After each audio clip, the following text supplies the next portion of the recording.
Hey everybody, what's going on? It's Super Brian here, and a very interesting topic today.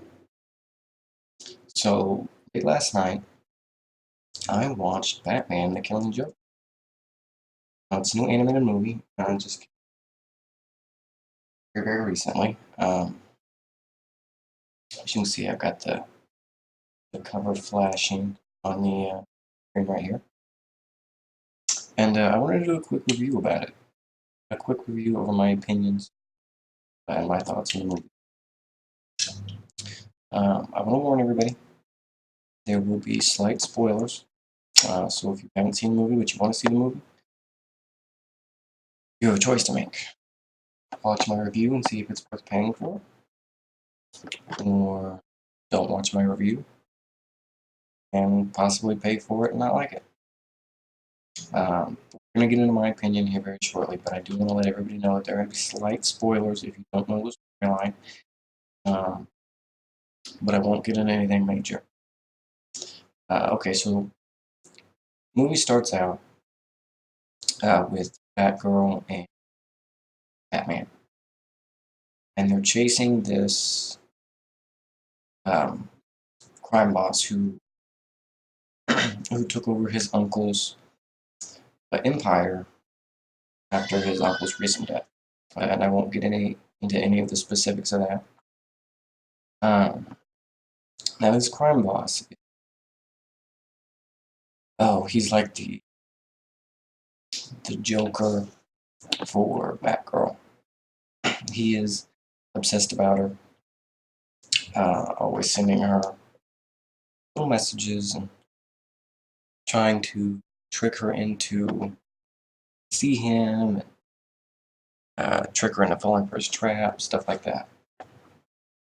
And I don't really think that Batgirl falling for it knows what's going on. I mean, she says that she knows what's going on, but at the same time, because she wants him put away, she is giving into it, going and she's trying to find him and doing all this stuff, and she's falling into his traps.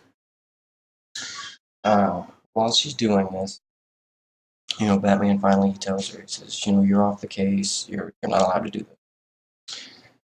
And she gets very upset, and they start to fight. I mean, I wouldn't really call it a fight. She's throwing a lot of punches at Batman. He's dodging every single one of them pretty easily.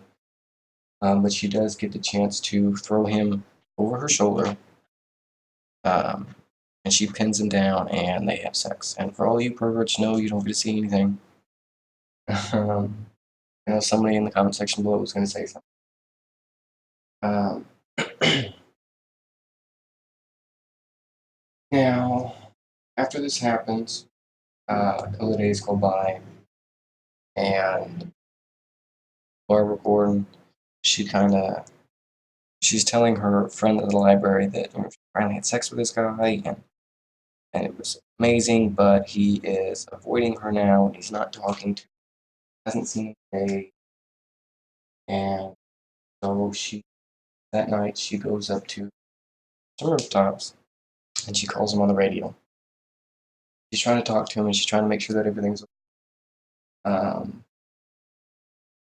And he basically tells her, look, I got a lead on this crime boss. He's here at these docks. I'm going to get him right now. We'll talk about this. And he hangs up on her. As he's hanging up on her, the crime boss shoots a rocket at the Batmobile. And when the rocket explodes, Batgirl can see it from where she's at, and she rushes over there. Batgirl rushes over there. Batman's having a little bit of trouble. He's hurt from just getting hit with from a rocket launcher, and that they're ganging up on him with all these guns and stuff. So Batgirl comes in, and two of them kind of take out the henchman, and then she takes out this crime boss.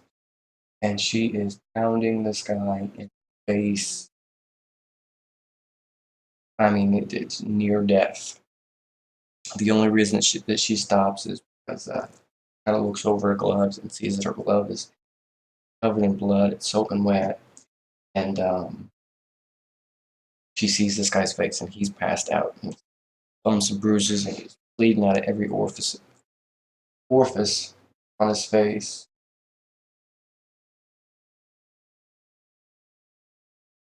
I don't know. Anyway, so either later that night or a couple nights later, it doesn't really specify.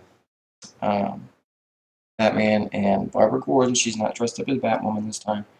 So Batman and Barbara Gordon, they meet up on this rooftop. She has a backpack and she gives it to Batman and she says, this has all my explosives and batarangs and everything in it that I probably shouldn't carry around with me. Uh, she says, I thought I would save you the trouble of pretty much kicking me out and I'll just hang up my mantle on my own. So that happens. A couple of days later, uh, Batman is investigating this murder that leads him to Joker. I mean, just looking at the corpses there, you can tell that it was Joker. So he goes to Arkham Asylum, where they say Joker's been for the last 2 years. He goes and he talks to Joker, and he's basically pleading with Joker, basically saying, "Look, I don't, one of these days we're going to kill each other. There's no other way for us to get out of it other than for one of us to kill each other and change that. And I don't want to kill you. I don't want you to kill me. I'm done for." And kind of stops and he pauses and he waits for Joker to say something, but never says anything. Um, so eventually he grabs Joker, pissed off, and he grabs him and realizes that that isn't Joker, that he dressed up as Joker. And he basically tells this guy, what have you done? What have you released? You don't know the monster that you've released. And about this time, the big, I won't spoil it, but the big part of the Killing Joke storyline, if you know what the storyline is, happens with Barbara Gordon. The Joker takes Commissioner Gordon and takes her to his base of operations. I won't get into too much detail about that.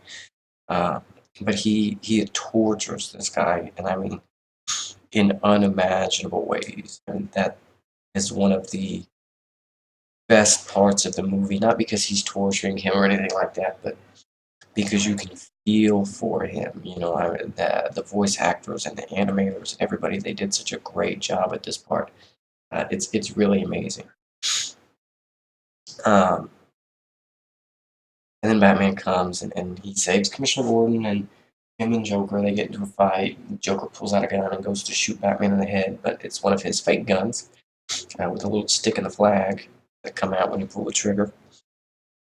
Uh, and when that happens, Joker's, almost literally says, "You know what? I lost. Give me my ass beaten." And Batman says something that I think kind of surprises both of them. He pretty much tells Joker, he says, "No, I don't want to fight you anymore."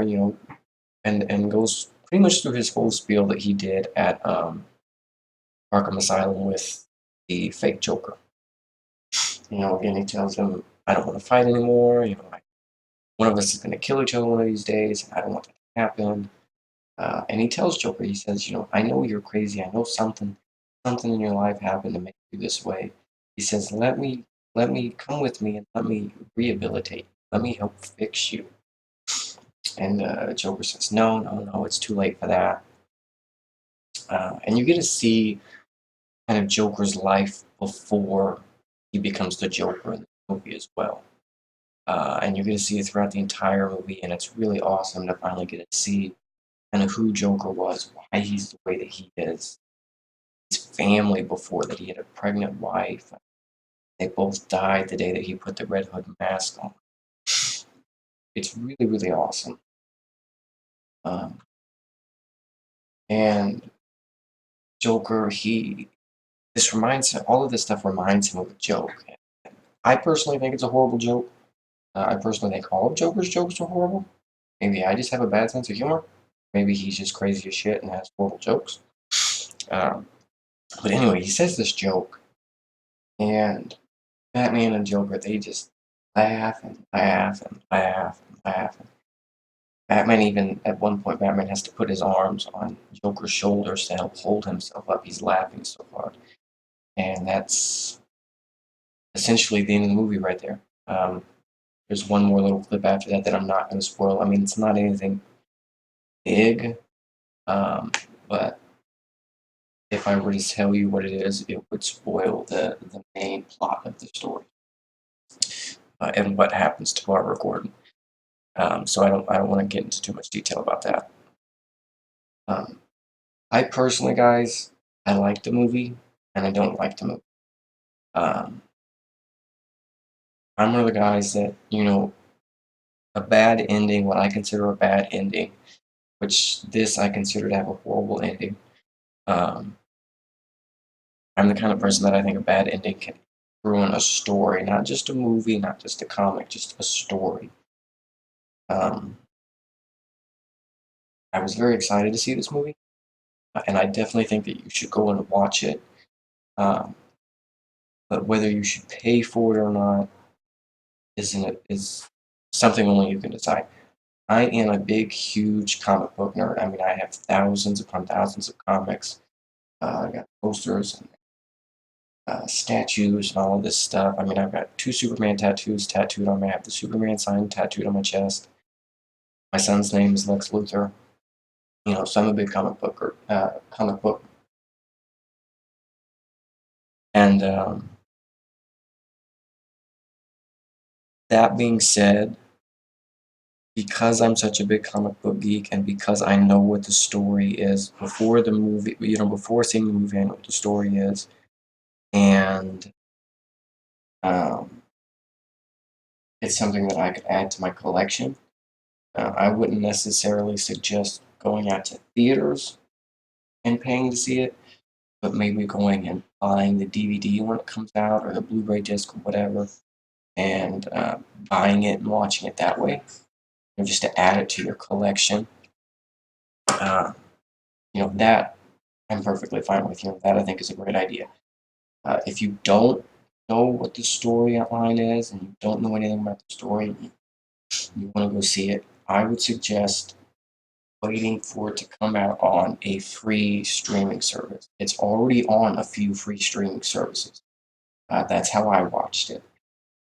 I'm not going to tell you which ones it is.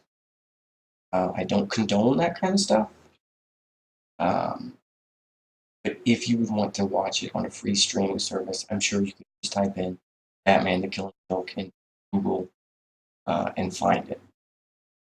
Again, I don't condone that. But you're going to do what you're going to do and stop you. Whatever. I give this movie, out of a 10-star rating, I would give this movie a 5. Or out of a 5-star rating, I would give it a 2.5. I don't hate the movie, but I don't love the movie. It's right in the middle of, I'm glad I watched it, but I'm more glad I didn't pay to watch it. Let me know down in the comment section below, guys, if you've seen this movie, what you thought about it. If you plan on seeing this movie, if this review changed your mind in any way. And let me know, if you are a big comic book geek like me, let me know how excited you are for the movie before and after this review, because I really don't want this review to change your mind from seeing the movie. Like I said, I do think it's a good movie. It's just not best. I personally think that the movie all the way up to the ending was done very, very well, and it was very, very good. I think certain things could have been better, but it was only an hour and 16-minute long movie with the credits in it, so it's not a very long movie at all. Yeah, guys, let me know down in the comment section below. And if you're new to the channel, make sure you like and subscribe for more content like this. More theories and opinions, gameplay, stuff like that. Yeah, but make sure you like the video, guys. But that's going to be it for today. And this is Bardock Senpai signing off. I'll see you guys in the next one.